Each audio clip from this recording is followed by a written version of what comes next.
สวัสดีครับ DIY อะไรนักสร้างครับวันนี้เราจะมารีวิวรถมอเตอร์ไซค์นะครับที่จะเอาไปทำเป็น3ล้อนะครับคันนี้ลูกค้าเอามาให้ติดตั้งนะครับเราก็ล้างให้ด้วยนะครับตัวนี้จะเป็นชุดอะไรนะครับ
หลังจากที่ทำสีเสร็จเรียบร้อยนะครับเราก็เอามาประกอบนะครับก็จะสวยแบบในรูปเลยนะครับ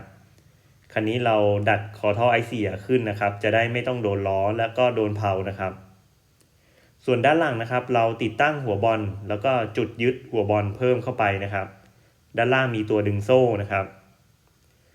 ตรงนี้ก็จะเป็นตัวดันโซ่นะครับเราทำสีให้เสร็จเรียบร้อยแล้วนะครับก็จะประมาณนี้นะครับเดี๋ยวเราจะไปทดลองขับกันนะครับว่าหลังจากที่ติดตั้งไปแล้วนะครับการขับจะเป็นยังไงเดี๋ยวไปชมกันครับ